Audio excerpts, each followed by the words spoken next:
చిన్న ప్రార్థన చేసుకున్నాం. పరిశుద్ధుడా, ప్రేమ కలిగిన మా తండ్రి, మీకు స్తోత్రం నాయన. ఈ 10వ రాత్రి మీ పాదాలను ఆశ్రయించిన నీ పిల్లలను మీరు దీవించండి స్వామి. వీరికి అవసరమైన వర్తమానం దయచేయండి. కృపతోను పరిశుద్ధాత్మతో నింపండి నాయన. దీనుడును అల్పుడును ఎన్నికలేని నన్ను పరిశుద్ధాత్మతో నింపి నీ బిడ్డలకు అవసరమైనటువంటి సంగతులు అందించమని యేసుక్రీస్తు నామం అడుగుచున్నాను తండ్రి, ఆమేన్. వాక్యం వినడానికి మీరు అందరూ సిద్ధమేనా? దిగులుగా ఉండండి, హ్యాపీగా ఉండండి. హల్లెలూయా. చాలా అద్భుతమైన విషయాలు మీరు వింటున్నారు. మరి గొప్ప గొప్ప సేవకులు వస్తున్నారు ప్రతి సంవత్సరం మీ దగ్గరికి. ఆ దైవజనుడి మీద ఉన్న అభిమానంతో ఈ ఊరు రావాల్సి వస్తుంది. మీరు తప్పించుకోవడానికి వీలు లేదు దేవుని చేతిలో, తెలుసా? ఎందుకని? ఏమో తెలియదు బాబు, కొన్ని విషయాలు మాకు చెప్పలేదు మా పాస్టర్ గారు, మాకు తెలియదు నాయన, అందుకని తప్పు చేసాం అని చెప్పడానికి అస్సలు వీలు లేదు. చిన్నపిల్లలు తప్పు చేస్తే పోనీలే చిన్నపిల్లలు అంటారు, పెద్దవాళ్ళు తప్పు చేస్తే ఛాన్సే లేదు.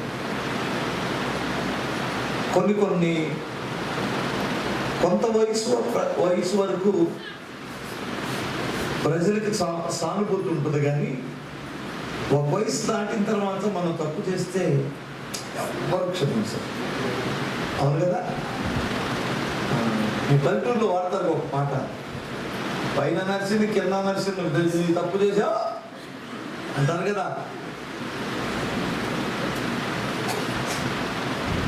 మన భాషలో చదువుతున్నారులే, అసలు వాళ్ళు అస్సలు క్షమించరు. అట్లాగే మనం ఆధ్యాత్మికమైన విషయాలలో చాలా విషయాలు నేర్చుకున్న తర్వాత చాలా జాగ్రత్తగా ఉన్నాం అమ్మా. పోతే మీలో కొంతమంది అన్న మేము ఎంతకాలం నుంచి మంచి వాక్యం వింటున్నాం, చాలా మంది పాస్టర్ గారు చదువుతున్నారు, మరి మా రాత్రులు మాట్లాడలేదు ఏంటన్నా?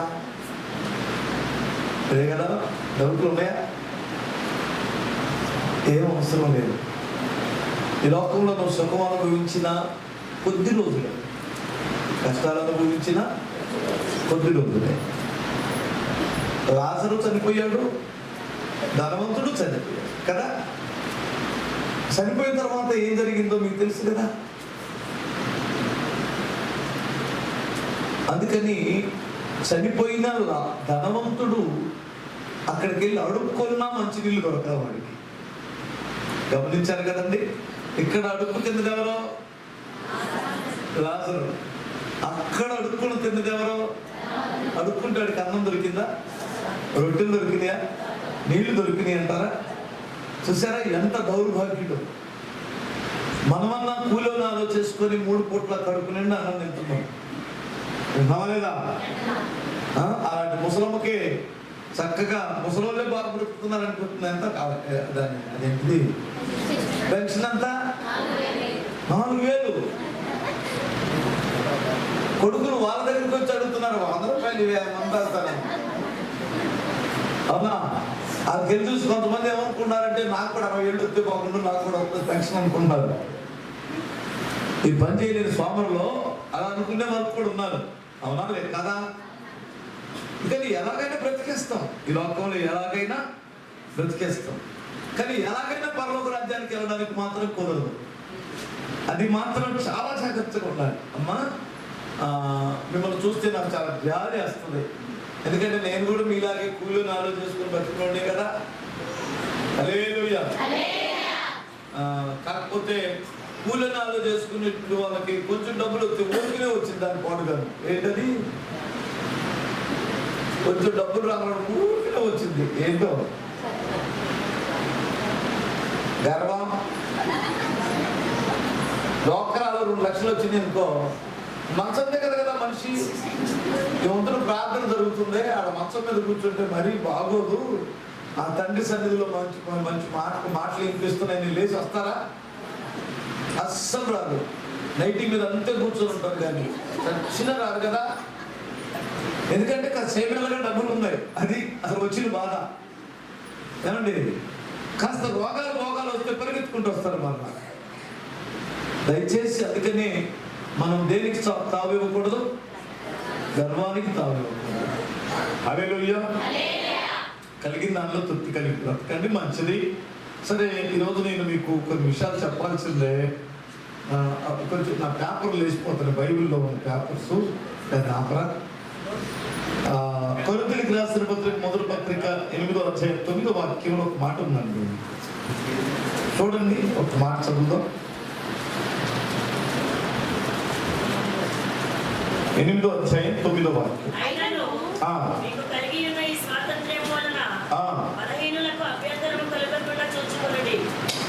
హల్లెలూయా. మీరు బానిసలు కాదు, మీరెవరు చెప్పండి? స్వతంత్రులు. దేవుడు మీ ఎడల మంచి ఆలోచన కలిగి ఉన్నాడు. మిమ్మల్ని పాప బంధకాల నుంచి విడిపించాడు, పరలోక రాజ్య వారసులుగా చేశాడు. దయగలిగిన స్వామి కదా ఆయన. మీకు ఒక స్వతంత్రం ఉంది. మీ మీద సాతానుడు అధికారం చేయలేదు. మీ మీద దుష్టుడికి ఏం కనిపిస్తాయి అంటే యేసు రక్తపు ముద్రలు మీ మీద కనిపిస్తాయి.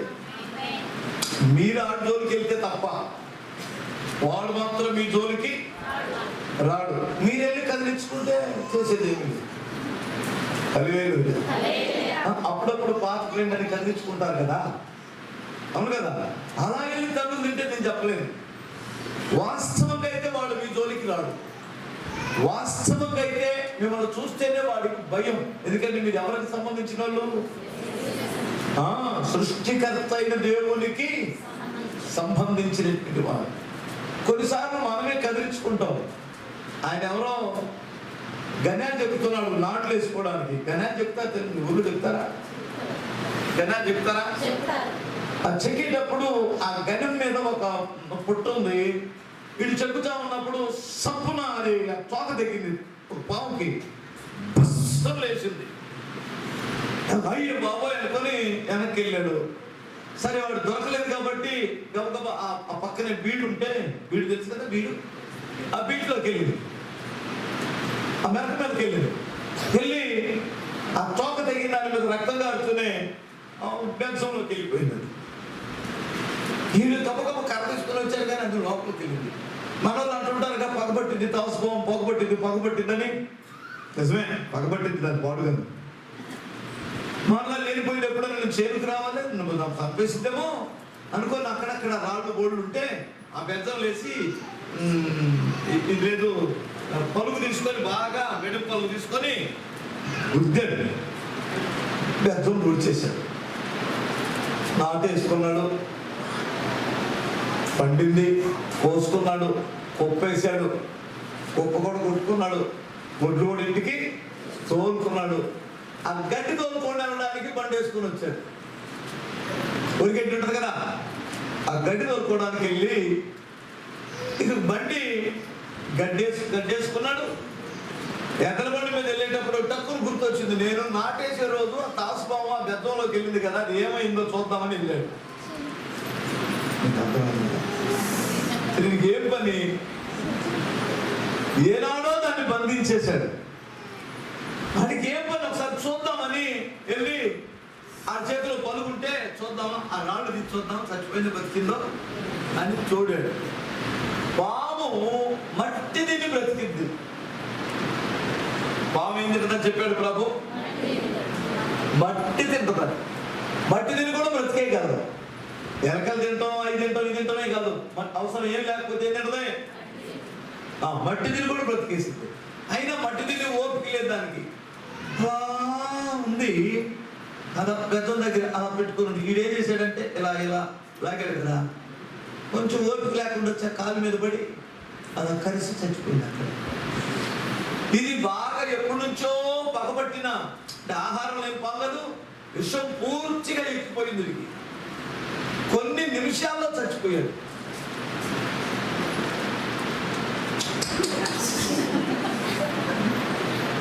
విడిచిపెట్టిన పాపం కూడా అలాగే కాటేస్తుంది. ఒక్కసారి చూద్దాం, మా స్కూల్లో ఫ్రెండ్ ఎలా ఉన్నాడో ఒకసారి మెసేజ్ పెట్టి చూద్దాం. మా కాలేజీలో ఫ్రెండ్ ఎలా ఉన్నాడో ఒకసారి, బంగారం తిన్నావా, బాగున్నావా, నీకు పిల్లలకు నీకు పెళ్ళి అయిందంటగా అని అప్పుడు తెలుసుకొని ఆ మెసేజ్ సంవత్సరాలు పోగొట్టుకున్న వాళ్ళు ఉన్నారు. అవునా? ఇప్పుడు దాన్ని అలాగే దేవుడు మనల్ని విడిపించిన తర్వాత మనం అక్కడికి వెళ్తే చస్తాం, వాడు మాత్రం మన జోలికి ఎప్పటికీ రాడు. ఎందుకంటే మనం ఎవరికి చెందిన వారము? దేవునికి చెందిన బిడ్డలు. మనం దరిద్రాన్ని కొనుక్కొచ్చుకుంటే తప్ప వాడు మన దరిద్ర స్థితిలోనికి తీసుకెళ్ళలేడు. హల్లెలూయా. అదే చెప్తాను నేను. ఇక్కడ ఇప్పుడు మనం చదువుకున్న దగ్గర మంచి మాట చదువుకున్నాం కదా, ఏమిటి? మీరు బలహీనులకు అభ్యంతరము కలగకుండా చూసుకొనుడి. మీరెవరో, మీరు బలవంతులు, స్తోత్రం చెప్పాలి. మీ చుట్టూ ఉన్న లోకం ఎవరు? బలహీనులు. వారికి మీరు అభ్యంతరము కలగకుండా చూసుకోండి. మీ విశ్వాసం, మీ భక్తి, మీ యొక్క ప్రవర్తన ఇతరులకు అభ్యంతరము కలగకుండా చూసుకోవాలి అంటాడు. అంటే మాకు అంతా ఏం పని పాస్టర్ గారు, మా భక్తి మాది, మా ప్రార్థన మాది, మేమేదో మా ఇంట్లో మేము పడి ఉంటాం, ప్రార్థన చేసుకొని ఏదో చర్చికి వెళ్తాం వస్తాం పాస్టర్ గారు అని అనుకోవడానికి వీల్లేదమ్మా. మనము సమాజంతో లింక్ అయి ఉన్న భక్తిది. హల్లెలూయా. సమాజంతో పని లేని భక్తి మనం ఎప్పుడు చేయడానికి దేవుడు ఇష్టపడట్లేదు. సమాజంతో పని లేని భక్తి ఎవరు చేస్తాడంటే, ఈ సన్నాసుడు ఉంటాడే, భార్య పిల్లలు విడిచిపెట్టి హిమాలయ పర్వతాల్లోకి ఉంటాడే, ఆడు ఎవరితో పని లేని భక్తి చేస్తాడు. మనం అందరితో సంబంధం కలిగి భక్తి చేయాలి. ఏమంటారు? మా పాస్టర్ గారు మేము ఉన్నాము, నా ఎంతకు నేను ఉపవాసం ఉంటాను, నా భార్య లేదు, పిల్లలు లేరంటే మూడి. భార్య పిల్లలను పోషిస్తూ మగసిని కలిగి సేవ చేయాలి, అంతేనా? హల్లెలూయా. అంతేగాని నేను దేవుడిని నమ్ముకున్నాను, నువ్వు దేవుడిని అడుక్కోపో అంటే కుదరదు. అంటే మనం అందరితో ఎవరికి అభ్యంతరము కలుగు చేయకుండా దేవునికి ఇష్టమైన భక్తి చేయాలని దేవుడు కోరుకుంటున్నాడు. మనము 5 రకాలైన వ్యక్తులకి జవాబుదారులుగా ఉన్నాము. భక్తి చేసేవాడు. మీరు మనోహరమైన పండుగలు పెట్టుకున్నారు కదా, ఉపవాసం ఉన్నారా లేదు నా దగ్గర చేసిన ఏం దేవుడికి తెలియాలా? మరి ఉండకపోయినా పర్వాలేదే, ఉపవాసం ఉండి వాళ్ళ మీద తెచ్చుకునే బదులు ఉండకపోయినా పర్వాలా. ఓకే, హల్లెలూయా. ఒక్కరోజు ఉపవాసం 4 రోజులు ఉపవాసం ఉంటే పక్కన వాళ్ళని ఏందో అందరు తింటుంటారు, అసలు నేను 4 రోజుల నుంచి మంచి నీళ్ళు కూడా ముట్టుకోవాలా, ఆడే పోవాలా? నేను ఎవడు చెప్పమన్నాడు? నేను అలా ఉండొద్దని కదా ఉంటుందో, ఉంటే చాలా చాలా మంచిది. అతిశయిస్తే అసలు ఆకాశం కూడా పోయింది. జాగ్రత్తగా వినండి. మనం ఎంతమందికి జవాబుదారులుగా ఉండాలి? 5 వ్యక్తులతో. ఫస్ట్, హల్లెలూయా, మన చుట్టూ ఉన్న లోకస్తుల విషయంలో మనము జవాబుదారులమై ఉన్నాం. అవునా కాదా? ప్రభు చెబుతున్నాడు, ఒకసారి చదవండి. మత్తయి సువార్త 5వ అధ్యాయం 16వ వాక్యం.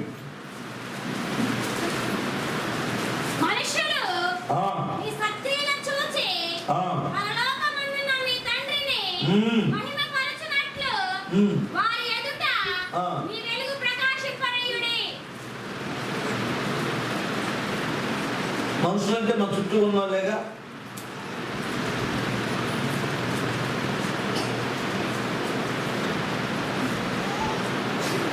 మనుషులు మీ సత్క్రియలు చూసి పరలోకమందున్న మీ తండ్రినా వాళ్ళ తండ్రినా? వాళ్ళకి ఇంకా ఈయన తండ్రి అవలా. ఎందుకంటే ఎందరూ దేవుడిని అంగీకరిస్తారో యేసుక్రీస్తును వారందరికి దేవుని కుమారుడుటకు అధికారం. ఇప్పుడు మనం ఎవరిని అంగీకరించాము? మనకి దేవుడు ఏమయ్యాడు?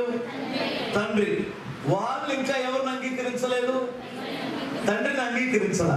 ఇప్పుడు వాళ్ళు నీ దేవుడు గొప్పవాడని, నీ దేవుణ్ణి మహిమపరచాలి అంటే, నీ దేవుణ్ణి అంగీకరించాలంటే వారి ఎదుట మనం ఏం చేయాలి? సత్క్రియలు అనే వెలుగుని ప్రకాశింపు చేయాలి, మంచి పనులు చేయాలి. స్తోత్రం చెప్పాలి. అవునా? మంచిది కాదా? మీకు నేను చెప్తున్నా అర్థం అవుతుందా? మీరు మా ఊరంతా యేసుప్రభువుని నమ్ముకోవాలని ఎంతమంది ఇష్టపడుతున్నారు? మన దేశం అంతా యేసుప్రభువుని నమ్ముకోవాలని ఎంతమంది ఇష్టపడుతున్నారు? మీరు చెప్పే బోధలకు ఎవడు మారడం, వాళ్ళకే తెలుసు బోధలు, వాళ్ళకి నీతి కార్యాలు, నీతి బోధలు బాగా తెలుసు. పాస్టర్ గారులమైన మాతో సహా వారు ఏం ఆశిస్తున్నారంటే, మేము చెప్పే మంచి మాటలు ఆశించట్లేదు, మా మంచి ప్రవర్తన ఎలా ఉందో చూస్తున్నాడు. గాంధీ గారు అన్నాడట, నేను యేసు ప్రభు చాలా మంచివాడు, చాలా గొప్ప దేవుడు, కానీ ఆయన చెప్పిన బోధలు ఒక్కడన్నా అనుసరిస్తేనేమో చూస్తున్నాను, నేను యేసు ప్రభుని అంగీకరించడానికంటే నాకు ఒక్కడు కూడా కనపడలేదు అన్నాడు ఆయన. అదే మీరు యెహెజ్కేలు గ్రంథంలో 22:30 చూస్తే, బ్రద్దలైన సందులు ఎవడైనా నిలుచున్నా అని నేను దేశమును నేను పాడు చేయకూడనట్లు కాపాడుటకు బ్రద్దలైన సందులు ఎవడ నిలుచున్నాను చూస్తున్నాను, కానీ తగిన వాడు ఒక్కడ కూడా నాకు కనపడలేదు అంటాడు. అంటే ఆ కాలంలో, స్తోత్రం చెప్పాలి, ఈ కాలంలో మనం అనుకున్నట్లు నీతిమంతుడు లేడు, ఒక్కడో లేడు అంటానికి వీల్లేదు. యేసు రక్తములో కడగబడి దేవుని కొరకు బ్రతుకుతున్న త్యాగమూర్తులు ఉన్నారు, పరిశుద్ధులు ఉన్నారు, నీతిమంతులు ఉన్నారు.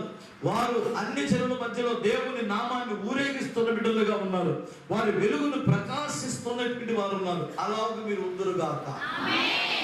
మీరు వేరే అన్ని జనులు పొలాల్లోకి వెళ్తారా? వాళ్ళు మీ పొలాల్లో పిలుస్తారా? వాళ్ళు మీరు కలిసి పనిచేస్తారా? అక్కడ నీ వెలుగును ప్రకాశింప చేయాలి. వెలుగు అనేటువంటిది ఏమిటంటే, నీలో చీకటికి చోటు లేనప్పుడు నువ్వేమవుతావు? వెలుగుగా ఉంటావు. హల్లెలూయా. నీలో పాపానికి చోటు లేనప్పుడు నువ్వు వెలుగుగా ఉంటావు. వెలుగు సంబంధులు చీకటి క్రియలు చేయలేదు. నువ్వు ఎప్పుడైతే వెలుగు సంబంధిగా ఉంటావో ఇతరుల దగ్గర మంచి క్రియలు చేస్తావు. ఓకేనా? నీ చుట్టుపక్కల వాళ్ళు రక్షింపబడలేదంటే జవాబుదారు ఎవరు? మనమే కదా, అవునా కాదా? హల్లెలూయా. నాకు సంబంధం లేదు పాస్టర్ గారు, నాకు వాళ్ళు చేరదిస్తే నాకు ఎందుకంటే కుదరదు. వాళ్ళ మధ్యలో మన ప్రవర్తనను బట్టి వాళ్ళు ఒక ఆగిపోతున్నారేమో దేవుడి దగ్గరికి రావడానికి, మన నీచమైన క్రియలను బట్టి వారు ఒకవేళ రాలేకపోతున్నారేమో, వీళ్ళ జీవితాలే మారలేదు, మేమేం వస్తామంటారేమో. అందుకని మీకు దండం పెట్టి చెప్పే మాట ఏంటంటే, మీరు ఏ బూతులు మాట్లాడినా, తప్పులు చేసినా కష్టపడక తప్పదు కదా. మన కష్టం మనం పడుతూ దేవునికి వ్యతిరేకమైన తప్పులు ఎందుకు చేయాలంటున్నానండి. అన్ని జనులు ఎదుట నా దేవునికి అవమానం వస్తుంది, దానికి ఆయనకి తగినట్లు బ్రతకాలని బ్రతుకులో. కొంతమంది పిల్లలు భలే చెబుతారు, మా నాన్న నలుగురిలో తిరిగేవాడండి, మా నాన్న ఊర్లో పెద్ద మనిషి అండి, అందుకని నేను ఎట్లా కట్టాలి తగ్గించుకొని కాపురం చేస్తాను అన్నయ్య, మా నాన్న నీతిమంతుడు, మా నాన్నకు మాట రాకూడదని. తిన్నారు ఎప్పుడైనా? ఎవరి గురించి ఆలోచించి కాపురం చేస్తారు వీళ్ళు? మా నాన్నని ఎంతగానో పెంచాడు, బాగా పెంచాడు, మా నాన్నకు మాట రాకూడదని నేను ఇన్ని కష్టాలు అనుభవిస్తున్నాను, సంసారాన్ని నిలబెట్టుకుంటున్నాను, మా నాన్న నలుగురు చెప్పేవాడు. తిన్నారా ఎప్పుడైనా అలాంటి పిల్లల్ని? చూడలేదు వాళ్ళ బాటలో వెళ్ళలేదా? ఉన్నారు అసలు మన ఊర్లో? ఎందుకు లేరు? సిగ్గు లేదు, ఒక్కోదానికి తెలియదు, తండ్రి విలువ తెలియదు, తండ్రి ప్రేమ తెలియదు, తండ్రి గౌరవ మర్యాదలు కూడా తెలియదు. సిగ్గులేదు పనులు చేస్తాం. వాళ్ళ సంగతి కాదు మనం చెప్పుకునేది. మనం ఎవరి సంగతి చెప్పుకున్నాం? చీము రక్తం ఉన్న దాని గురించి చెప్పుకున్నాం. అర్థం కాదురా? అస్తరులు కదా మనం మాట్లాడుకున్నాం. హల్లెలూయా.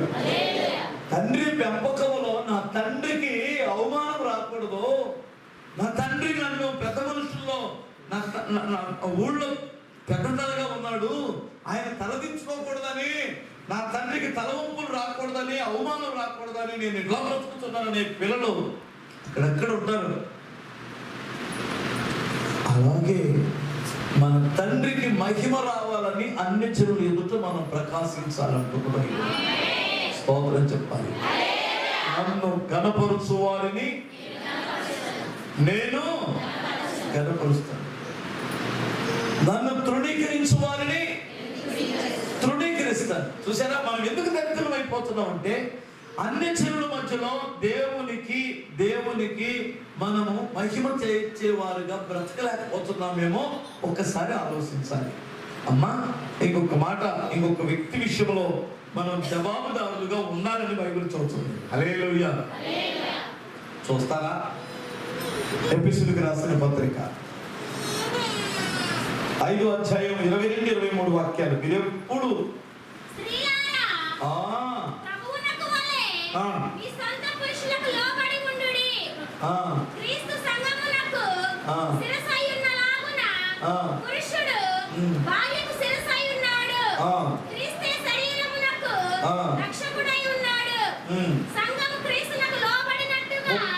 వరకు తర్వాత వద్దులేమ్మా, పెళ్లిలో చాలా సార్లు చదువుకోమంగా. హల్లెలూయా. ఇక్కడ భార్య భర్తలకు చెప్పాడు, స్త్రీలారా నీ భర్తకు లోబడి ఉండండి, పురుషులారా నీ సొంత శరీరం వలె నీ భార్యను ప్రేమించండి. అంటే దాని అర్థమేం తెలుసా? కుటుంబము విషయములో బాధ్యత వహించవలసిన వాడువై దానివై ఉన్నావు. నేను నా ఇంటి వారు యెహోవాను సేవిస్తామంటాడు. ఇంటి వారా? సింగిల్ కదా? హల్లెలూయా. ఒక మాట చెప్తాను మీకు, ఊళ్ళో అందరూ చెడిపోయారు, ఒక్కడు కూడా సరైన వాళ్ళు లేడు. దేవుడే సాక్ష్యం ఇచ్చాడు, వీళ్ళు కేవలం చెడిపోయారని. వీళ్ళని నేను నాశనం చేయాలనుకున్నాడు. వాళ్ళ మధ్యలో ఒకే ఒక కుటుంబం ఉంది, నీతిమంతుని కుటుంబం. అవును కదా? అది ఎవరో అబ్బా భలే గమనించారు మీరు, అందుకని మీరు తప్పించుకోలేదు. స్తోత్రం చెప్పాలి ఒకసారి. నోవా, అంతే కదా? ఈ నోవాకు భార్యాభర్తలు ఎప్పుడైనా వాళ్ళిద్దరికి గొడవ వచ్చినట్టు మనం బైబిల్లో చూడగలమా? 120 సంవత్సరాలు కట్టారు. అత్త కోడలు ఏర్పడ్డారు వాళ్ళు. సరే, వాళ్ళ అబ్బాయిలకు ఎన్ని పెళ్లిళ్ళు జరిగినాయి? పెద్దవాడికి ఒక పెళ్ళే, రెండో వాడికి రెండు పెళ్ళి, ఒక పెళ్ళే, మూడో వాడికి 3 పెళ్ళిళ్ళ, ఒక పెళ్ళి. గమనించాలి మీరు. చుట్టూ చెడిపోయారా? చెడిపోలేదా? మరి ఎందుకు చెడిపోలేదు? వినాలి.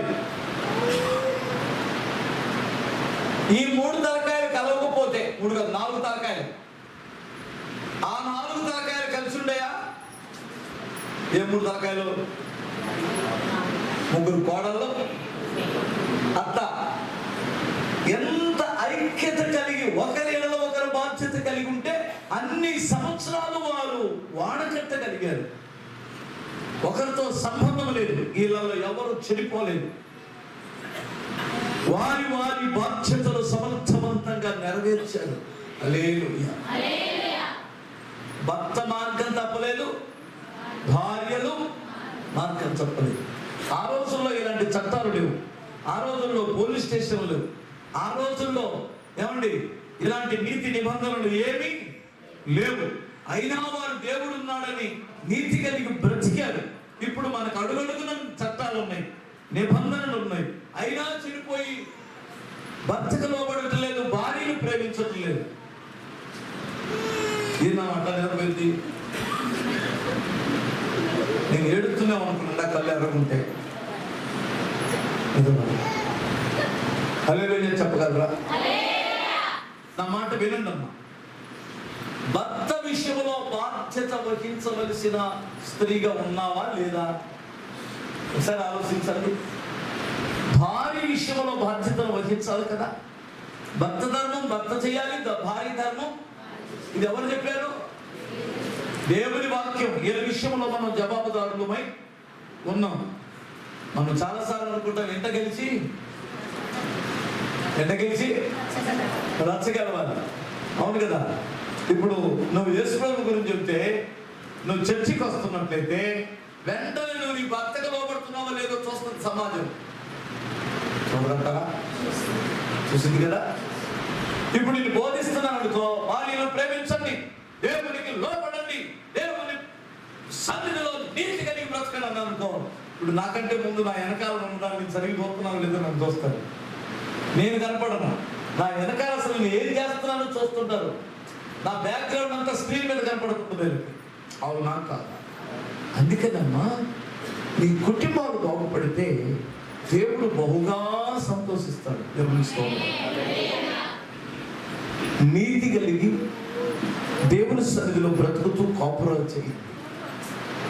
భర్తను ప్రేమించండి, లోబడండి. భార్యను ప్రేమించండి, లోబడండి. బాధ్యత కలిగి ఉండండి.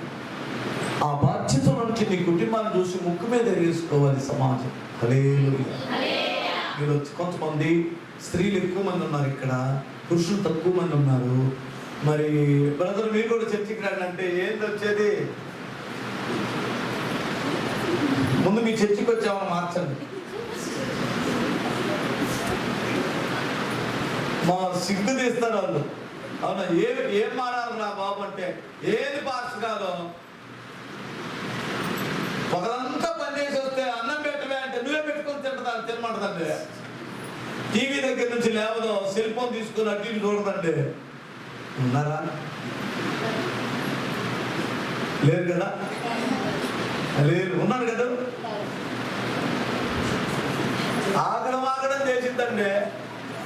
బజార్ ఎక్కిందండి, నా మీద తిట్టులు తింటారంట. బజార్ ఎక్కి మరి అమ్మేనండి పేరు చర్చిలోకి వెళ్ళి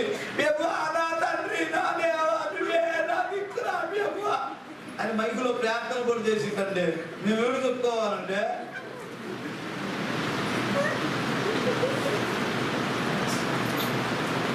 మమ్మల్ని పట్టించుకుంటే మేము ఎందుకు రావండి ప్రార్థనకే అంటున్నారా? ఏనండి అమ్మా. అందుకని నీ భర్త లోకస్తుడు, నువ్వు దేవుడిని, ఆయనకి నువ్వు లోబడి ఉంటే గాని అతను నువ్వు నీ ప్రవర్తనను బట్టి పట్టుకోలేవు. దేవుడికి స్తోత్రం. భార్య యొక్క కన్నీటిని బట్టి భర్త కొట్టుకొని రావాలి చర్చిలో. నిజం. నీ తగ్గింపు, నీ ప్రేమ, నువ్వు చూపించే సుబుద్ధి, నీ ప్రవర్తనను బట్టి నీ భర్త సిగ్గుపడాలి. ఒకసారి తిడతాడు, 2 సార్లు తిడతారు, 3 సార్లు తిడతారు, 4 సార్లు ఎందుకు తిడుతున్నాను నా భార్య? నేను ఇన్నిసార్లు తిట్టినా, ఎన్నిసార్లు ఆమెను ఇబ్బంది పెట్టినా, నేను ఉంటే మళ్ళా నన్ను వచ్చి వచ్చినాడు అన్న పెట్టిందండి. నా తల్లి అయినా పెట్టింది అలాగూ. నిజంగా భార్య ప్రేమించదలుచుకుంటే తల్లి సరిపోదండి. ఏమంటారు మీరు? తల్లి సరిపోదని అన్నారని మీకు కోపం వచ్చిందా? హల్లెలూయా. తల్లి ఎంతకాలం మనం ప్రేమించగలదు? కొద్ది కాలమే. తల్లి ఎంతకాలం మనతో ఉండగలదు? కొద్ది కాలమే. 25 ఏళ్ళు కాదు, 20 ఏళ్ళు వచ్చిందంటే ఇక్కడ చిన్న గడ్డ వచ్చింది చూడమంటే తల్లి ఉపదేశం దాన్ని ఎక్కడ సపరేట్. 20 ఏళ్ళు 16 ఏళ్ళు వచ్చింది అనుకో, 7 వచ్చిందో మా గడ్డ అని అనుకో, మీ నాన్న దగ్గరికి వెళ్ళయ్యా అంటుంది. భార్య ఏం చేసింది? గొప్ప తీసి మళ్ళీ గడ్డ చూసింది. అంటే అసలు ఏ స్థానం ఇవ్వాలి ఒక నాకు అర్థం కావట్లేదు. హల్లెలూయా. ఇంత మహా తల్లిని పట్టుకొని ఉంటే ఉండు పోతే పో, ఈయన మూర్ఖుడు అనాలా, మనిషి అనాలా, పశువు అనాలా నాకు అర్థం కావట్లేదు. అందరినీ విడిచిపెట్టుకుని వచ్చి నివేదికలు వస్తే ఉంటే ఉండు పోతే పో. అరే 2 పిల్లలు పుట్టిన తర్వాత కూడా ఉంటే ఉండు పోతే పో. ఎలా పడతా చెప్పనా? స్లాబ్ వేసిన తర్వాత పిల్లలు ఎగరపడితే ఏమైంది?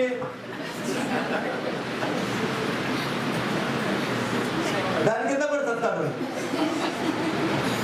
స్లాబ్ వేసుకున్నాడు, సెట్ అయింది, పిల్లలు అనుకుంటాడు. వీళ్ళు బతుకుతాడా? ఆ పిల్లలు ఎలాంటిదో నీ భార్య అలాంటిది. స్తోత్రం చెప్పాలి. దీన్ని ఎలా కొట్టావో నువ్వే పోతావు. ఎవడు పాడు? ఎంతమంది ఉన్నారు బయట గీటాలో? అక్కడెక్కడ ఉన్నారా? నువ్వు క్రైస్తవుడు అయితే నీ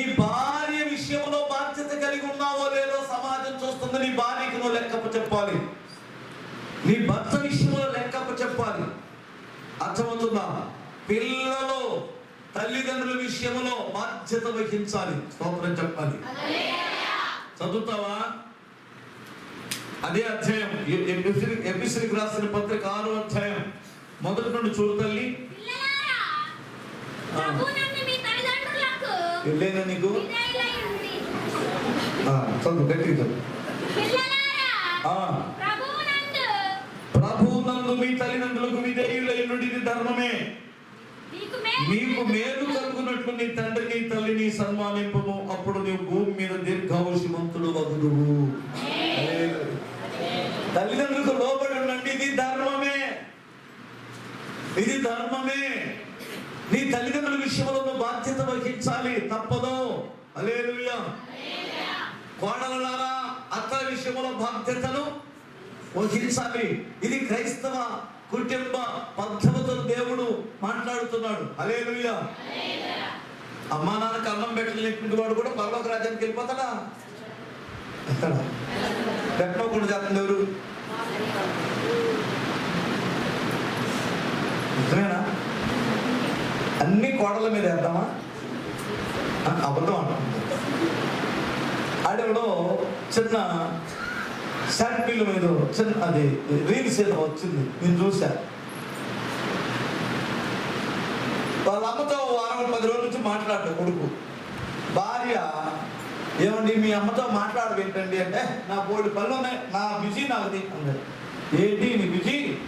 అమ్మకంటే బిజీ ఏముంది? అమ్మకంటే ఏముంది? మీ అమ్మతో మాట్లాడతా పదా? రా, మీ అమ్మ ఎంత బాధపడుతుందో రా చూద్దాం, రా మీ అమ్మతో మాట్లాడుతూ కానీ అని తీసుకొచ్చి భార్య తీసుకొని భర్త తీసుకుని నాకు వచ్చింది. అత్తతో మాట్లాడించడానికి అత్త మీద ప్రేమతో ఏం ఫోన్ మాట్లాడుతుంది. ఎవరు లోపల మనసులో అత్త ఏం మాట్లాడుతుంది? ఫోన్ మాట్లాడుతుంది. ఫోన్ మాట్లాడుతుంది కదా అని వీళ్ళిద్దరు ఇక్కడ నిల్చున్నారు, భార్య భర్త. భర్తను తీసుకొని వస్తుంది ఎవరు? కోళ్ళు. ఫోన్ మాట్లాడుతుంది ఎవరు? అత్త. ఆ అత్త ఎవరికి ఫోన్ చేసిందంటే వాళ్ళ అక్కకు ఫోన్ చేసింది. అత్త అక్కకే ఫోన్ చేసి, హలో చెప్పవే అక్క, వాళ్ళ ఏంది బాగుండేది, అది వచ్చిన తర్వాత నాకు నా కొడుకు కాకుండా చేసింది, అసలు నాతో మాట్లాడలేదే నా కొడుకుని. ఇందులో నిజంగా అసలు మాట్లాడని ఎదగవడం కొడుకు. మాట్లాడమని తీసుకొని వచ్చింది ఎవరు? వాళ్ళు. నిన్న ఎవరి మీద వేసింది? మండిద్దాం మండదా కోడలు. తప్పు నీ కొడుకుది. ఇప్పుడు ఎవరి మీద వేసింది నింద? ఈడు ఎదవై ఉండి ఈడు అమ్మను పట్టించుకోడు, నాన్న పట్టించుకోడు. నింద ఎవరి మీద? ఇక్కడ ఎంతమంది అర్థలు ఉన్నారు ఇలాంటి? నా కొడుకు బంగారం అమ్మ,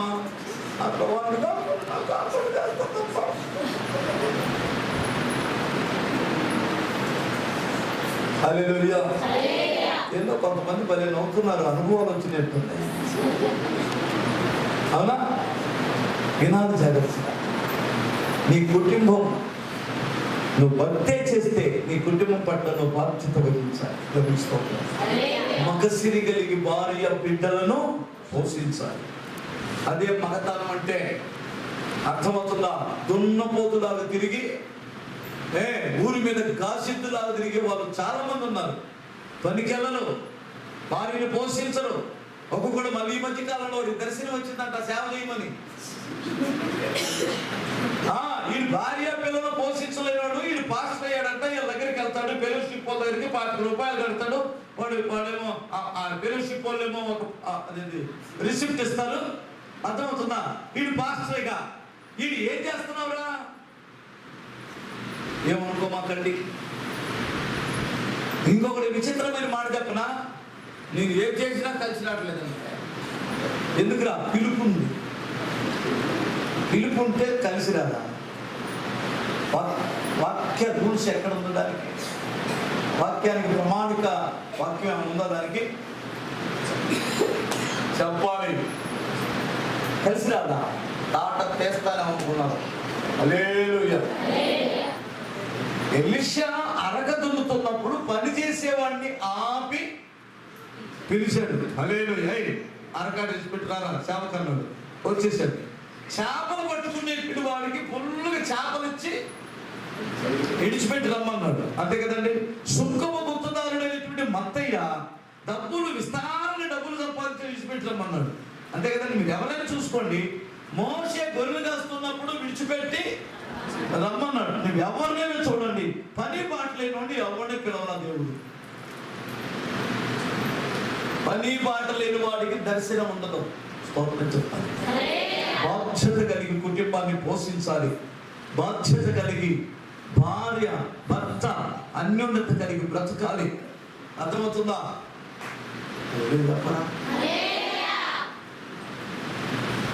మోషే భార్య విడిచిపెట్టి వచ్చాడా?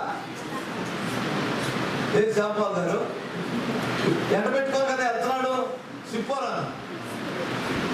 హల్లెలూయా. వీడు భార్య విడిచిపెట్టి ఊర్లో ఉంటుంటాడు. కొత్త ట్రెండ్ ఏమనుకో మాకు. నేను అస్సలు ఒప్పుకోను. తల్లిదండ్రులు విడిచిపెట్టకూడదు, భార్య బిడ్డలను కూడా విడిచిపెట్టకూడదు. నువ్వు ఎక్కడుంటే అక్కడ ఉండాలి. కుటుంబంతో కలిసి దేవుణ్ణి ఆరాధించాలి. కుటుంబం భార్య భర్తలు కలిసి ప్రార్థించాలి. భార్య భర్తలు కలిసి సేవ చేయాలి. భార్య పిల్లలతో కలిసి నీ దేవుణ్ణి వెంబడించాలి. ఇది నీ బాధ్యత. హల్లెలూయా. నీ కుటుంబం ఇతరులకు మాదిరికరముగా ఉండాలి. నీ కుటుంబ విషయంలో నీ భార్యని సాక్ష్యం ఇవ్వాలి. నా భర్త బాధ్యత కలిగినటువంటి వాడండి. భర్త సాక్ష్యం ఇవ్వాలి, నా భార్య నన్ను ప్రేమించే బాధ్యత కలిగే భార్య అండి అని. అది క్రైస్తవ కుటుంబం. దాని ద్వారా దేవునికి మహిమ వస్తుంది. ఆయనకి మహిమ వస్తే నేను హెచ్చిస్తాను దేవుడు.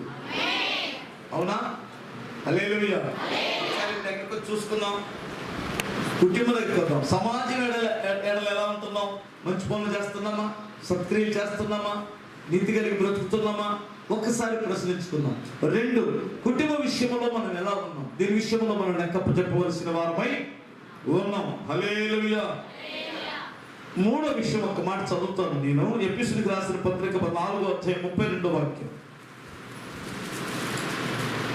చూడు తల్లి.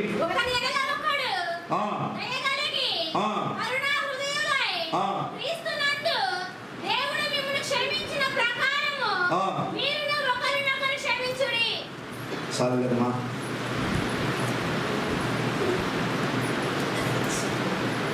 ఒకని ఎడల ఒకడు దయ కలిగి కరుణా హృదయులై క్రీస్తునందు దేవుడు మిమ్మల్ని క్షమించిన ప్రకారము మీరును ఒకరినొకడు క్షమించాలి అన్నాడు. అంటే విశ్వాసులందరి విషయములో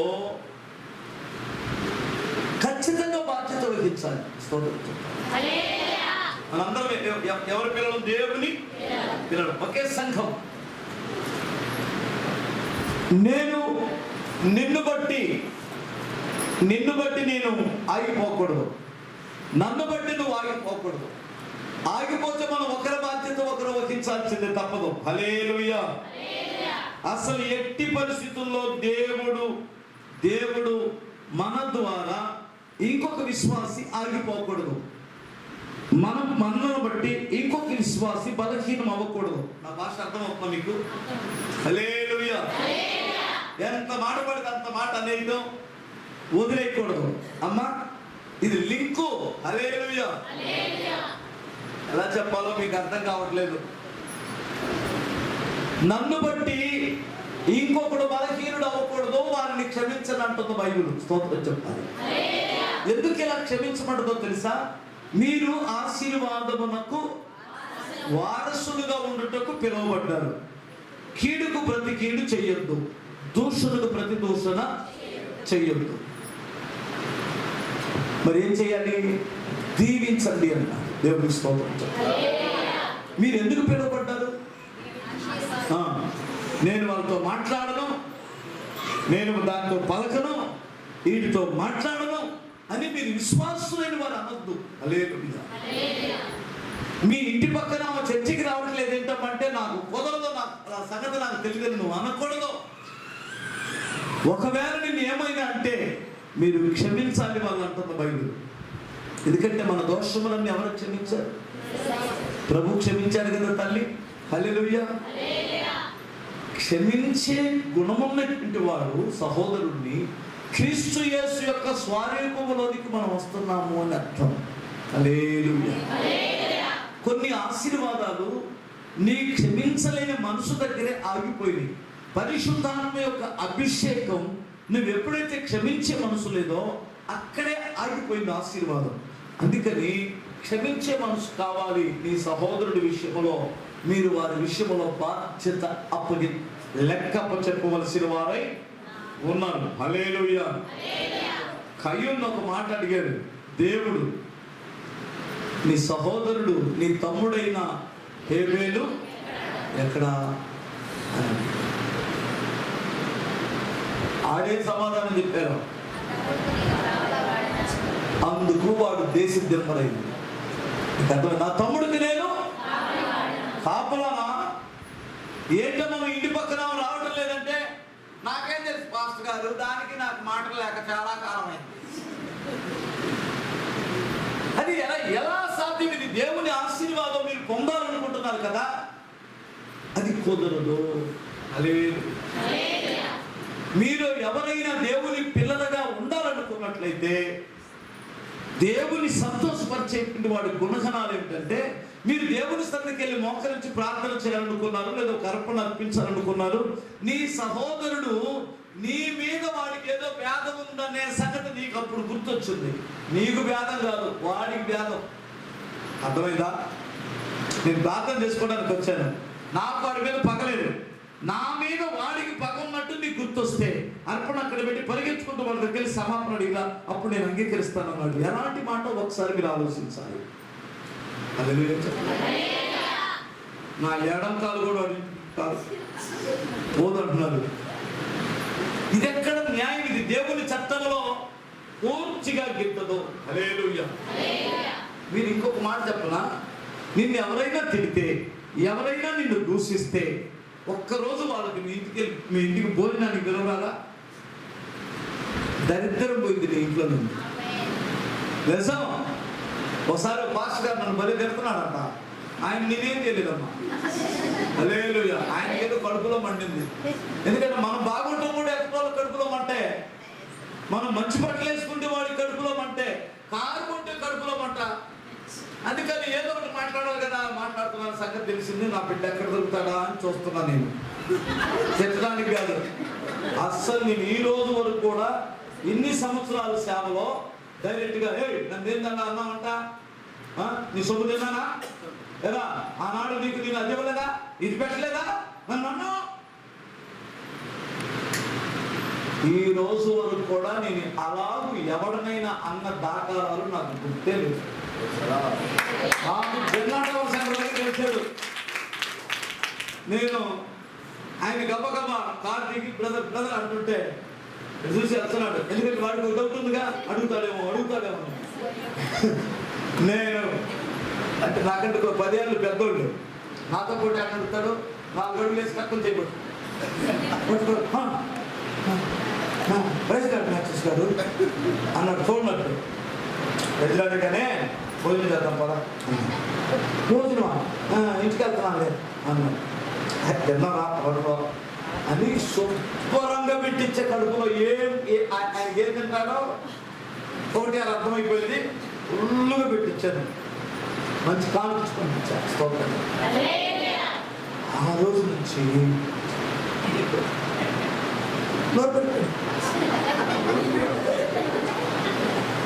దగ్గరలో యాక్సెస్ గారు ఏమో అనుకున్నాం కానీ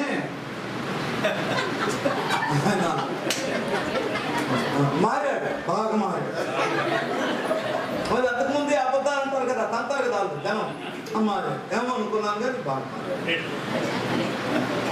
అమ్మయ్య పోనీలే ఒక శత్రువుని చంపగలిగాను. శత్రువుని చంపే ఆయుధం ప్రేమ.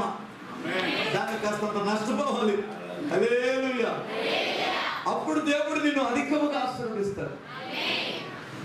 ఎందుకంటే వాళ్ళ ఎడల మనం బాధ్యత వహించాలని ప్రభువే చెప్తుంది.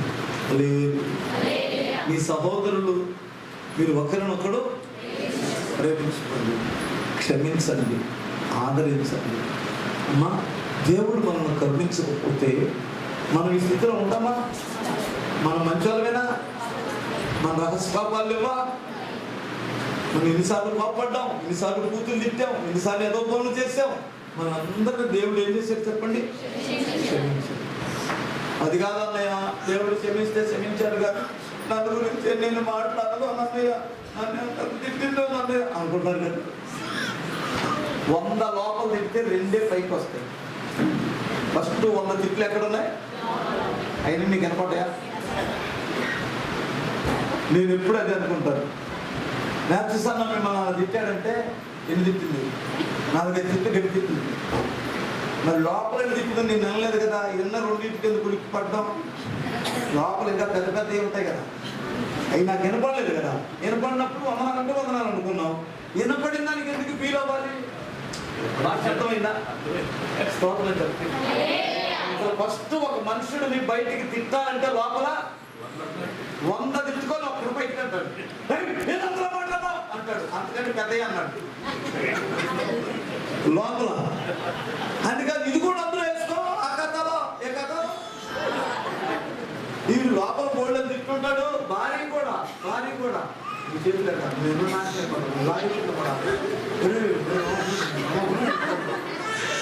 అని పైకి ఒక్క మాట నా చేతులు కాదా ఆల్రెడీ నీ తలకొండు పొగలా, నువ్వు నాశనం అయిపోను, మీ అదైపోను, ఇదైపోను, తిట్టిందిరా పిచ్చోడా.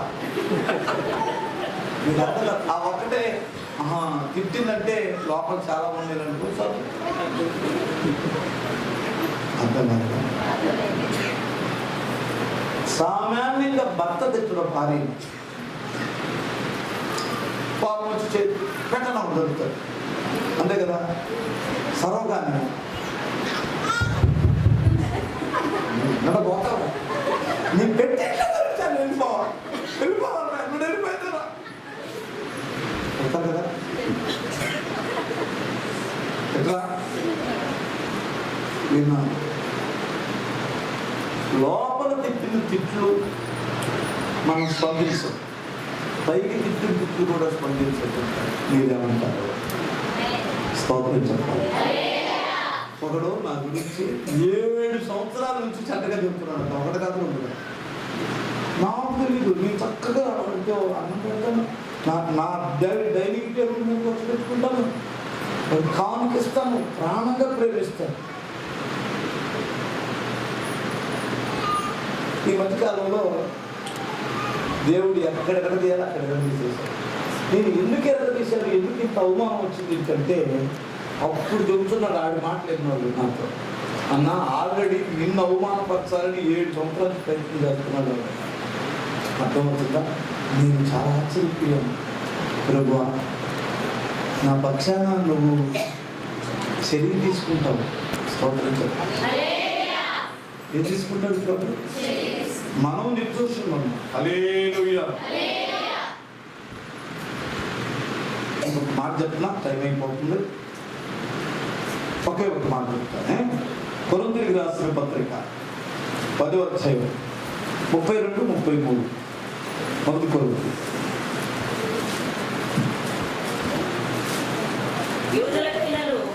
తల్లి 10వ అధ్యాయం 33-34, 32-33. దేవుని సంగమునకైనను అభ్యంతరము కలుగజేయకుడి. ఇలాగూ నేను కూడా స్వప్రయోజనమును కోరగా అనేకులు రక్షింపబడేవారని వారి ప్రయోజనమును కోరుచు అన్ని విషయములలో అందరినీ సంతోషపెట్టుచున్నాను.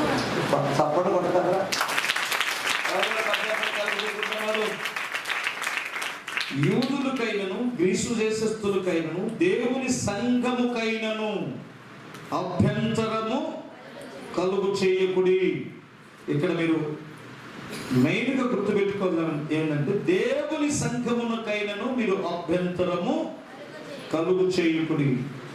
ఇలాగు నేను కూడా స్వప్రయోజనమును కోరక అనేకులు రక్షింపబడవలనని వారి ప్రయోజనము కోరుచు అన్ని విషయములలో అందరినీ సంతోష పెట్టుచున్నాను అన్నాడు. హల్లెలూయా చెప్పగలవా? ఫస్ట్ ఎవరికి అభ్యంతరం కలిగి చేయకూడదు? దేవుని సంఘానికి అభ్యంతరములు రాక మానవు, అది ఎవరి వలన వచ్చునో వానికి. గమనించాలి, సంఘము యొక్క విషయములో ఖచ్చితంగా నువ్వు బాధ్యత వహించాల్సింది.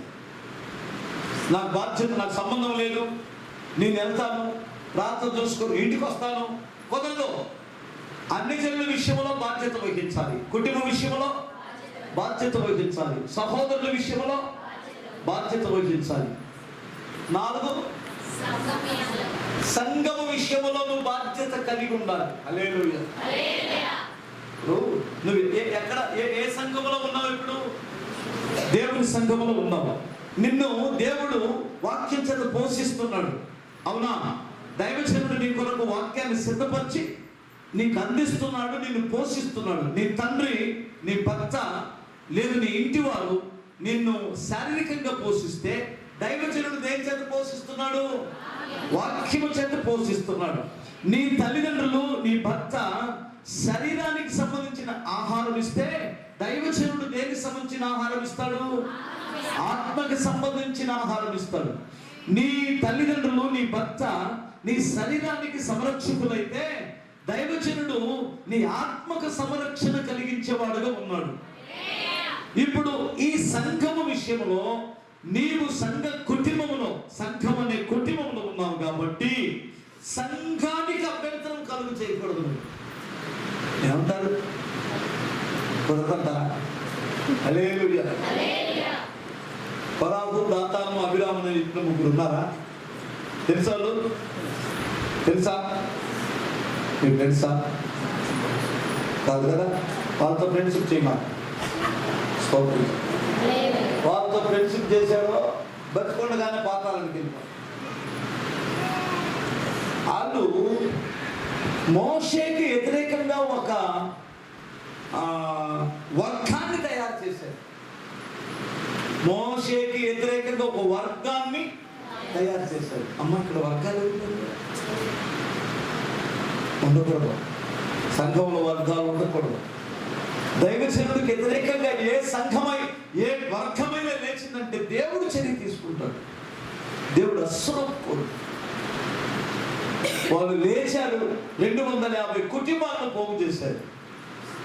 దేవుడు ఏమన్నాడంటే, మోషే ఈ సర్వ సమాజాన్ని వాళ్ళ ఇల్లు ఖాళీ చేసి బయటికి రండి అన్నాడు. స్తోత్రం చేస్తాం. ఎవరి ఇల్లు ఖాళీ చేయాలి? ఇల్లు ఖాళీ చేయాలా? వాళ్ళ ఇల్లు ఖాళీ చేయాలా? 250 ఇల్లు ఖాళీ చేయాలా? 1000 ఇల్లు ఖాళీ చేయాలా? మనమైతే ఏం చేస్తాం? మెజారిటీ ఉన్నటువంటి మీరు మహిళలను తెలిపడరా బయట అంటాం. దేవుడి న్యాయం ఏంటి? వాళ్ళనే ఖాళీ చేసి మీరు బయటికి రండి. స్తోత్రం చెప్తాం. ఎందుకో చెప్పనా? నేను ఒకడు మానవ బాబు కట్టుకొని మన మధ్యలోకి వచ్చాడు అనుకో, మనం ఖాళీ చేస్తాం, వాడు ఖాళీ చేస్తాం. ఎవరు పరిగెత్తాలి? బయటికి పంపించాడు రా అన్నాం అనుకో, పేరు చెప్తాడు. అందుకని వాడు ఖాళీ చేసేందుకు మనం ఖాళీ చేస్తాం. స్తోత్రం చెప్పాలి. అలాగే దైవజనుడి మీద, సంఘం మీద, అన్నిటి మీద సరుగుతుంటాడే, ఆడిని మనం కాదు, మనమే వాడికి దూరంగా ఉంటాం మంచిది. స్తోత్రం చెప్పాలి. వాడికి సహవాసానికి ఒక దండం అని చెప్పాలి. మీకు అర్థమవుతుంది అనుకుంటాను. అందుకని భేదములు కలుగు చేయకూడదు. ఇది నీ బాధ్యత కాదు. హల్లెలూయా. ఇంకొక విషయం ఏముందంటే, ఒక్కసారి మీరు చూడండి, తిమోతికి రాసిన మొదటి పత్రిక 3వ అధ్యాయం 10వ వాక్యం ఒకసారి చూడమ్మా. మరియు వారు మొదట పరీక్షింపబడవలెను, తరువాత వారు అనిందులైతే పరిచారకులుగా ఉండవచ్చును. చాలు, స్తోత్రం చెప్పాలి. బైబిల్ ఏం చెబుతుందంటే, ఇక్కడ పరిచారకుల గురించి, తండ్రికి తన కుమారుడు ఎలా సేవ చేయునో మీరును అలాగే సేవ చేయండి. నీ బాధ్యత ఏంటి చెప్పనా? సంఘంలో పరిచయం చేయాలి. అది నీ బాధ్యత. భోజనాలు పెడతాను ఇక్కడ, అందులో పెడతారు. ప్లేట్లేనా తింటారు? ప్లేట్లో తిన్నాడు ఇస్రేసి ఎందుకు కాగాలి? అర్థం కాలేదా? తిన్నదే అడిగెళ్ళాలా? నీ ఒక్క ప్లేట్ కడుక్కున్నాడు కూర్చొని 10 ప్లేట్లు కడిగెళ్ళాలి కదా. అంటే గమనించాలి, ఇది ఎవరు బాధ్యత? భోజనాలు ఉంటుంది, తెల్లగట్లు వచ్చి బియ్యం కడగాల, పొయ్యి వెలిగించాలా, పరిచయం చెయ్యాలా? ఎవరు తింటానికి? మనం తింటానికే కదా. స్తోత్రం చెప్తాను. మార్త కడుపులో మండింది అక్కడ కదా. ప్రభువా మరీ కొంచెం వచ్చి నాకు సహాయం చేయమని వచ్చు కదా. భక్తురాలు అక్కడే కూర్చోండి. అందుకని చిన్న పొరపాటు ఏమిటంటే ఈ మార్త ముందుగా స్టార్ట్ చేయమంట. ప్రార్థనప్పుడు డిస్టర్బ్ చేస్తుంది. ఇప్పుడు ఉండదాం రమ్మని. దేవుడికి అందుకు కోపం వచ్చింది. అన్నం వండడం తప్పు కాదు. ఎప్పుడు పెట్టుకోవాలి అన్నం? ముందుగా తయారు చేసుకోవాలి. ఓకేనా? ఇక్కడ మీటింగ్ జరుగుతుంటే అక్కడ పెద్ద చేసులు కత్తెలాగా అప్పుడు పొయ్యి వెలిగించాలి. ఆడ వాక్యం జరుగుతుంది, ఇక్కడ పొయ్యి వెలిగించిందంట. వీడియో పెట్టాలి. బుద్ధిమంతులు ఎవరైనా సరే ముందుగా వీళ్ళు ఏం చేస్తారు? పొయ్యి వెలిగించి అన్నం వండి కూర వండి టయానికి ఎక్కడికి వస్తారు? అది ఉత్తమం. అవును కదా. కుటుంబ ప్రార్థనలు పెట్టుకుంటారా? ఊరు అందరూ వచ్చారు, ఇంట్లో కుటుంబ ప్రార్థన దగ్గర కూర్చుంటే ఏమాత్రం అబ్బాయి అరే మాంసం గడగండి చెప్తాను ఏం కాక ఊళ్ళో ఒకటి భోజనం పెడుతుంది, ఎరక తెస్తుంది. ఇక్కడ మీ ఊళ్ళో లేదు కదా. నువ్వు దైవజనుడికి కానీ సంఘానికి కానీ భోజనం పెట్టదలుచుకుంటే 7 గంటలకు ప్రార్థన స్టార్ట్ అయింది అనుకో, కనీసం 7-7:30 కల్లా మీ ఇంట్లో భోజనాలన్నీ అయిపోయి నువ్వు కూడా తలపై స్నానం చేసుకొని రెడీ అయ్యి ముందు అసలు కూర్చొని వాక్యం వినేటట్టయితే కుటుంబ ప్రార్థన పెట్టుకొని భోజనాలు పెట్టుకో. లేదు చేతకాలనే మేలకుండా ఉండు. చెప్తున్నానా? చెప్పట్లేదా? హల్లెలూయా చెప్తున్నాను. నేను చెప్తున్నాను లేదు. పరిచర్య చెయ్యండి. అమ్మగారికి ఇంట్లో పని చేస్తున్నారా? చేస్తారా? చేస్తారా? చేస్తారా? ఆ వయసులో ఆ తల్లిని కష్టపెట్టకండి. దేవుని స్తోత్రం చెప్పాలి. ఆమె చేసి చేసి చేసి ఆమె పని అయిపోయింది. కాళ్ళు అగిపోయింది. వయసులో ఎంత కష్టపడ్డారో అర్థమవుతా. ఇప్పుడైనా ఆ తల్లిదండ్రుల హృదయాలు సంతోషపరచండి, వారు రుణం తీర్చుకోండి. దేవుని స్తోత్రం. దైవజనుడు ఇక్కడి నుంచి విడిచిపెడితే కానీ ఆయన విలువ మీకు తెలియదు. ఇప్పుడు అది తెలియదు. ఎక్కడి నుంచి వెళ్ళిపోయాడో ఈ గ్రామం ఆ దైవజనుడి యొక్క విలువ ఇప్పుడో తెలియదు. ఇప్పుడు పిచ్చోడు ఆయన దృష్టిలో. అర్థమవుతుందా? ఆయన వెళ్ళిపోయాడంటే మీ జీవితాలు చాలా దారుణంగా ఉంటాయి. జాగ్రత్త. ఆయన ఉన్నప్పుడు సంతోషపరచండి. నేను ఎందుకో చెబుతున్నాను, దగ్గరగా స్తోత్రం చెప్పాలి. ఆ దైవజనుడు మీ కొరకు కార్చిన కన్నీరు ఈ గ్రామానికి ఆశీర్వాదం, ఈ సంఘానికి ఆశీర్వాదం, ఈ పట్టణానికి ఆశీర్వాదం. ఆ దైవజనుడు కష్టం ఈ ప్రపంచానికి తెలియకపోవచ్చు, కానీ మీ దేవుడికి బాగా తెలుసు. దేవుడికి స్తోత్రం చెప్పాలి. హల్లెలూయా. హెబ్రీయులకు రాసిన పత్రిక 12వ అధ్యాయంలో ఒక మాట ఉంటుందండి, మంచి మాట. ఒక్క మాట చదువుతాను.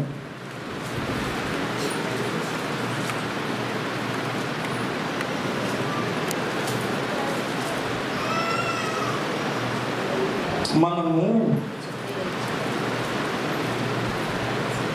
28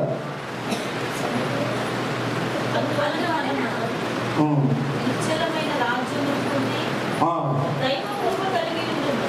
ఆ కృప కలిగి వినయ భయభక్తులతో దేవునికి ప్రీతికరమైన సేవ చేయటం. దేవునికి ప్రీతికరమైన సేవ అంటే ఏంటో తెలుసా? ఎపఫ్రోదితు వలన మీరు పంపిన వస్తువులను నేను తీసుకున్నాను. దేవునికి ప్రీతికరము సువాసన అంటాడు. స్తోత్రం చేస్తాం. ఇక్కడ ఫిలిప్పీలకు రాసిన పత్రిక 4:19 కూడా ఒక మాట తల్లి త్వరగా చదివేసి. కాగా దేవుడు తన ఐశ్వర్యము చొప్పున క్రీస్తు యేసునందు మహిమలో ప్రతి అవసరమును తీర్చును. చాలు, దగ్గరగా స్తోత్రం చెప్పాలి. కొంచెం పైకి రా. నాకు సమస్తమును సమృద్ధిగా కలిగి ఉన్నది. నేను పంపిన వస్తువులు ఎప్పప్రవృత్తి వలన పుచ్చుకొని ఏమీ తక్కువ లేక ఉన్నాను. అవి మనోహరమైన సువాసనయు దేవునికి ప్రీతికరమును ఇష్టమునైన యాగమునై. ఏంటి అవి? నేను ఎంత చెప్పాల్సి వచ్చామమ్మా? వస్తువు బుక్ వేస్తా. పంపిన వస్తువులు అంటే ఆ రోజుల్లో కాగితాలు, ఆ రోజుల్లో డబ్బు కాగితాలు కాదు. తిండో, బంగారమో, తినే వస్తువులు, పళ్ళు, పలహారాలు, ఇలాంటివే. అర్థమవుతుందా? అవి సేవ కొరకు పంపించారే, అది మీ బాధ్యత. అవి దేవునికి ప్రీతికరమైనవి అన్నాడు. స్తోత్రం చెప్పాలి.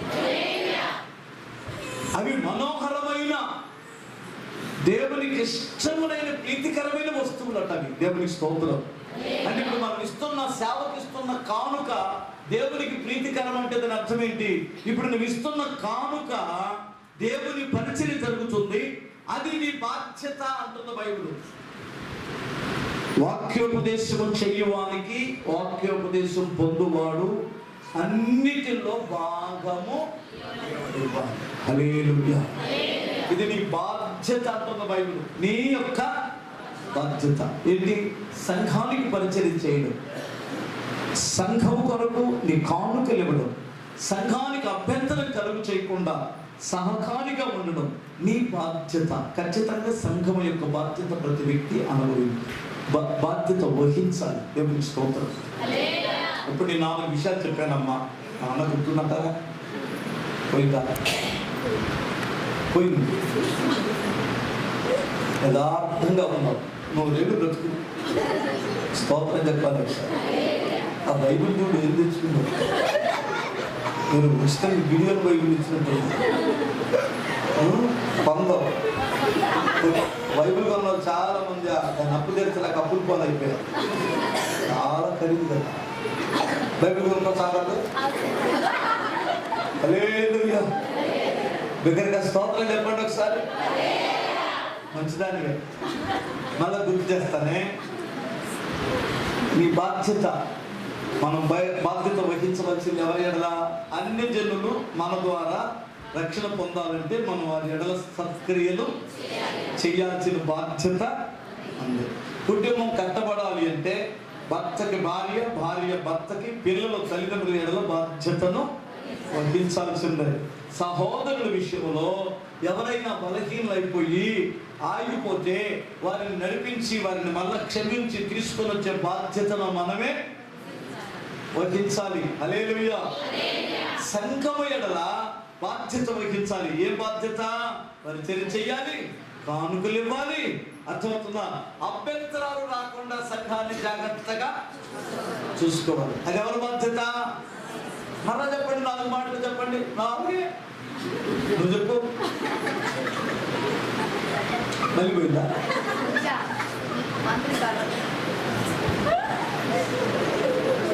ఏదో చెప్తున్నావు. మళ్ళా చెప్తాను. అన్య జనులు ఎదుట మన సత్క్రియలు ప్రకాశించేటట్లు వారి దగ్గర మంచి క్రియలు చేద్దాం. ఫస్ట్ అది మన బాధ్యత. 2, కట్టుకున్నోడి దగ్గర, కట్టుకున్న దాని దగ్గర, కడుపును పుట్టిన వారు, కడుపును పుట్టిన వాళ్ళ దగ్గర మనము వారి ఎడల తప్పిపోకుండా, వారి నాశనం అవ్వకుండా, నరకానికి వెళ్ళకుండా రక్షణలోనికి నడిపించుకోవడం, ప్రేమించడం, లోబడడం, ఈ బాధ్యత భర్త వహించాలి, భార్య కూడా వహించాలి. ఇది క్రైస్తవ కుటుంబాల యొక్క పద్ధతి. 2, 3 మన సహోదరులు ఉన్నాం కదా, అందరు కలిసి పాతకో దానికో దీనికో కలుపుకెళ్ళి తెచ్చుకుంటారు కదా. క్షమించుకొని ఒకరినొకరు మరలా దేవుని సన్నిధికి తెచ్చుకోవాలి. పగలు పట్టుకోకూడదు, భేదాలు అభ్యంతరాలు తెచ్చుకోకూడదు. ఇది నీ బాధ్యత. 4 సేవ జరుగుతుంది, దీనికి కాపులు ఎవడేవాలి? ఆ బాధ్యత నీదది, దాన్ని వహించాల్సిందే. పరిచర్య ఎవరు చేస్తాడో మీరే చేయాలి. చేస్తున్నావా చేయట్లేదా? చేయకపోతే సంఘంతో నీకు పని లేదు, నువ్వు సంఘపు వెలుపుతున్నావని అర్థం. సంఘ బిడ్డవే అయితే కానుకే నీ దశభాగం విభజిస్తావు. హల్లెలూయా. మీకు అర్థమైంది అనుకుంది కదా, ఇప్పుడు అర్థమైందా? అలా చెప్పనా? నేను చెప్పకపో ఏది మనం చెప్పని చెప్తున్నాను. మంచిదాన్ని లేదు, అందరికీ నేను వందనాలమ్మా. మరి నేను ఆన్లైన్కి వెళ్ళి వస్తాను. పోయినసారి కూడా ఎట్లాగే వచ్చినట్టున్నాను. పోయినసారి కూడా 10వ తేదీ వచ్చి ఇలాగే వెళ్ళినట్టున్నాను. మా వాళ్ళు ఎదురు గురించి వస్తుంటారు. ఇప్పుడు దగ్గర నీకు వచ్చారా? పని చేశారు. అదే మా బిడ్డ. హల్లెలూయా. చిన్న ప్రార్థన చేస్తాను. దగ్గర తండ్రి మీకు నాయన, మా ప్రియమైన దైవజనుడు తండ్రి గారిని జ్ఞాపకం చేసుకుని, ఆయన తల్లి గారిని జ్ఞాపకం చేసుకునండి. మా బ్రదర్ తండ్రి శ్యాంపాల్ గారిని, అయ్యా వారి యొక్క బావు గారిని, సంఘం అంతటిని, సంఘ పెద్దలను, కుటుంబాన్ని అంతటిని కూడా మీరు ఆశీర్వదించండి తండ్రి. మేము ఏ విషయంలో బాధ్యత వహించవలనో మీరు మాతో సూటిగా మాట్లాడారు తండ్రి. అన్ని జనులు లోకస్తుల విషయంలో మేము మంచిగా సత్క్రియలు మేము సత్క్రియలు చేస్తూ ప్రవర్తించినట్లు కృప దయచేయండి. కుటుంబాల విషయంలో బాధ్యత వహించనివ్వండి. సహోదరుల మధ్య సహోదరులకి బాధ్యత వహించి వారిని ప్రభువులోనికి చక్కగా నిలపగలిగినటువంటి జ్ఞానము, కృపను, భక్తిని దయచేయండి. సంఘమయంలో బాధ్యత వహించి పరిచయం చేస్తూ నీ కొరకు ఖర్చు పెడుతూ నీ కొరకు కరిగిపోయే మనసును సంఘం అంతటికి దయచేయండి. ఎవరి కష్టములు, కన్నీళ్లలో, అనారోగ్యములో, అయ్యా బాధలో, అప్పుల్లో, సమస్యలలో వచ్చారో వారి సమస్యలన్నిటి నుండి తొలగించండి. దైవజనుడు ఆశించిన పరిచర్యను జరిగించండి. రేపు ఎల్లుండు ఈ యొక్క సభలో అత్యద్భుతంగా జరిగించమని యేసు నామమున అడుగుచున్నాను తండ్రి. మన తండ్రి అయిన దేవుని ప్రేమ, కుమారుడైన యేసు ప్రభు వారి కృప, పరిశుద్ధాత్మ దేవుని అన్యోన్య సహవాసం చేర్చిన మనకు సకల పరిశుద్ధులకి ఆయన సన్నిధి సదాకాలము తోడై ఉండి కాపాడుగాక. అందరూ చెప్పండి గట్టిగా. Praise the Lord. Hallelujah. Hallelujah.